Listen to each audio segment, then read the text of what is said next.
5 easy tips to win on Fortnite. Are you a noob and you're trying to win on Fortnite? Well, I could give you my tips that help me win on Fortnite, and it should help you win on Fortnite as well.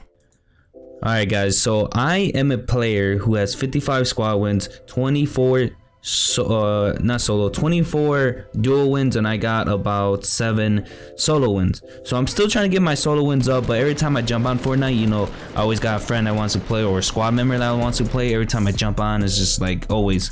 So, you know, that's why I don't got much solo wins, but you know, 7's are right. And I'm gonna give you guys my tips right now to help you become a better player on Fortnite, because these are major tips that really help. It's not like, it's pretty average, but sometimes people don't even know this. So tip number 1, which is super fucking easy, is mining materials. A lot of people mine materials, but they don't mine enough materials. When a team's shooting you, like let's say you're playing duels or squads, they're melting your fucking structures, so you have to keep pulling them up, but you're gonna keep wasting a lot of materials doing so. But if you're a person who doesn't mine materials, you're just gonna get killed. You're just gonna get scraped off right off the bat. You want to mine materials. I would say always mine trees. Trees are the easiest materials to come by. There's planks in the game, so you can mine those. I think they give you like 55 to 60 per plank. You get these like in major like cities that have construction. Here's what they look like. I'll give you guys a little screenshot right here. Remember, mine wood. If you see stone, mine stone. You know, it's pretty simple. You don't have to mine fucking iron, but if you see cars, destroy the cars, because they give you 30 iron every time you destroy a car, because car gives you 30 iron, and the car takes like 4 hits. If you hit it in the big circle, you hit the big circle 4 times, the car is destroyed. Pretty simple. For tip number 2, you always engage in combat after hearing shooting, and the main reason is because when you hear a group shooting and having a fight, they're gonna be low. So you could have 2 choices. You either wait it out until you see the kill feed of them killing each other, or you see them like low. You see a team low, come in there, clean up that team, and fight the other team, because they're probably low as well. Tip number 3, learn to build a small base. It's important. This is like one of the main things you have to focus on when you play this game, is learn to fucking build. Like, it's pretty fucking simple. I have friends on console that trigger the shit out of me when I play with them because they refuse to build. You don't understand like the aspect of building. Like, building is really fucking important. If they're shooting at you, you could block their shots building walls. This is why you gather materials. You don't play this game like if it's Call of Duty. You play this game like it's Fortnite, because it's a separate game. You just cannot just run and gun. You cannot do that. My friend got rocket launched into the enemy team, and he started spraying him with his gun, thinking the guy's gonna have a gunfight, but the dude built a fucking wall, stairs, and just murked them. You gotta understand that you have to always build, otherwise you're gonna lose every team fight. It's important to build. And here's a little tutorial, if you guys don't know already, of how to build in this game. It's pretty simple. Alright, here's the tutorial. Building is pretty simple. When you're on console, you just press circle, you build your wall. I play in combat mode. I've been playing combat mode since the game came out. It was just default for me. It wasn't triangle for me. So I play on combat pro. You know, I just build me a wall. You could build stairs right after you build your little square wall, then you build another 4 walls. It's pretty simple. Then you start shooting from on top. It's not that hard. Anyone could do it. And if someone's shooting you, again, build walls and then staircase, and then get yourself a little head position, and then you shoot them. That's simple. For tip number 4, you're gonna want to learn to aim on this game. When you aim in this game, you want to aim for the head to the chest region, always. When you're using the AR, you want to aim towards the head. I always aim towards the head.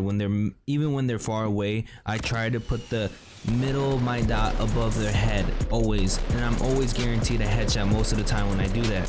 And you guys are gonna have to learn to do that as well, because this is almost necessary to win every team fight in this game. When you're playing this game, you're gonna want to burst shot as well using weapons. or not burst shot, you're gonna want to tap. When you're using the basic AR, the M16 looking gun, I don't know the name, I'm saying it's M16, you're gonna want to tap the head once, or at least tap the gun once in multiple situations where you're not supposed to hold down the fire. It just makes your gun very inaccurate. You're gonna want to tap the gun. When you're using the burst, you're gonna want to pull down on your gun, because when you shoot, the burst kind of pulls up, so you're gonna want to pull down when you're using the burst AR. When you're using the submachine gun, you're gonna want to just hold down burst shots. You want to shoot at least 5 shots to a person. If not, just hold down the whole trigger, aiming at their chest region. When you're using the shotgun, again, you want to hit those headshots. You need to hit those one shots, otherwise you're not gonna win. You're gonna die. If you shoot for the chest, you're not gonna guarantee a hit on them. You need to learn to aim at the person's head and shoot the gun, and know how to actually shoot it. It's just like you aim and move towards his head. It's that simple. The final tip, and it's the most necessary thing you have to prioritize in the game, is med packs and shields and bandages. The reason why you have to prioritize this is that's your only healing. Let's say you got into a scrimmage with a person and he left you with 30 health, and you got nothing else to heal yourself with, so you're basically screwed. You're gonna get one shot by anything unless you fight a guy that's using a submachine gun, but either way you're dying in a second or millisecond. So you want to always have shields and know what to prioritize first. So for example, if you have a shield, mini shields, if you have 3 mini shields, you're gonna want to replace your bandages versus mini shields. If you have a med kit, you're gonna want to replace your bandages versus a med kit. Unless you have like 15 bandages, I wouldn't replace my med kit for 15 bandages. But in certain situations, I might, if I'm playing duels, I'll tell my friend hold on to the bandages. But yeah, you're gonna want to have at least a med kit in your inventory and shields. Otherwise, it's just not gonna be good with not having that. It's always a must to have that. But prioritize shields over med kits, because they heal you up fast. At one point, I think 2.5 seconds, you get a 25 shield, and another 2 point you get the 50 shield, and you're already good and you're up and going. For a bandage, it takes you like 5 seconds and you get 15 health. You rather just have a shield.